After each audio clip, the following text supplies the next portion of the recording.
My name is Ronald Ouma. I work with the Ministry of Energy. Today we are at Kericho Energy Center demonstrating on how to make briquettes. The process begins by collection of the charcoal dust from the Kericho market. We buy the dust from the charcoal vendors. Once we have purchased them, we transport them to this center to make the briquettes. The first process is to check if this charcoal dust is having some litter. Then we separate, we sieve to remove the litter. Then we make the binder. The binder is a mixture of cassava flour and water. We make it as if we are making porridge to make it more sticky. After that, we take the briquette, the charcoal dust, we put in a basin, a metallic basin. We mix with the binder. Then we mix until it is sticky enough to hold the particles. Then we introduce our manual machine.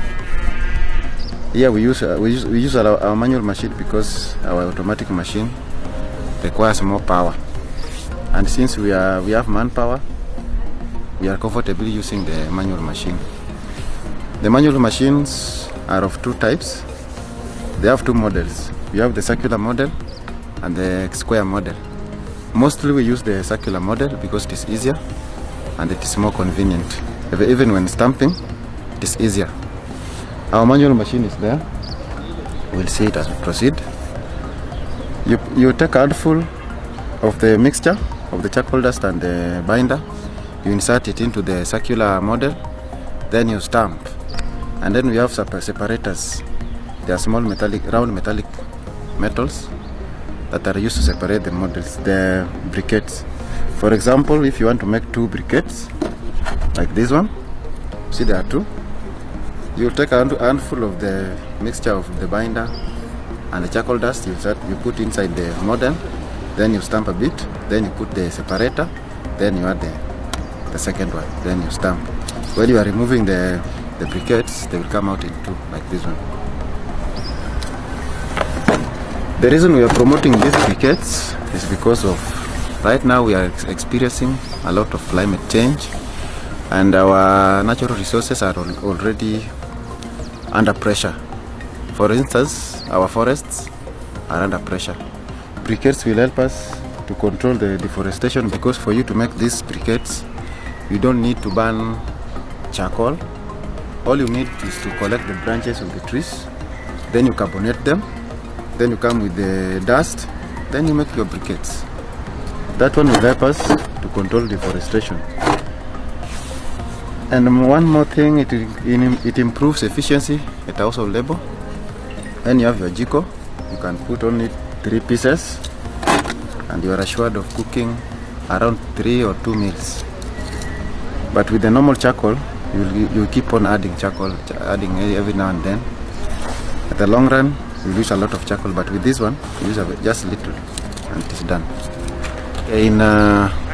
As I said, we collect the charcoal dust from the market twice in a month, and we usually collect around 200 kgs because we measure in kgs. And since the charcoal dust is wet, it won't produce 200 kgs. We usually get around 120 kgs. And 1 kilogram of briquettes, since this is a government department, we sell at a subsidized price, which is 30 shillings per kg. And our market is the dwellers around. Whenever they come to buy these cookstoves, we also sell them these ones, just to encourage them to adopt. Though the level of adoption is still low, but we are trying. Charcoal, number one, charcoal burns faster. And then number 2 kgs of charcoal is around 50 shillings, but it is not compact as this one.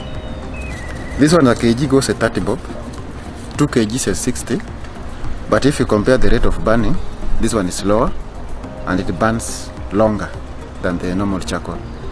So somebody who has bought a kg of charcoal and somebody who has bought a kg of briquettes, the briquettes will stay longer than the charcoal. The 2 kg charcoal, you only use it once. maybe you can cook 1 or 2 meals. But a kg of briquettes, you can use it for 2 days or 3 days because it doesn't burn faster. It burns slowly and produces a lot of heat.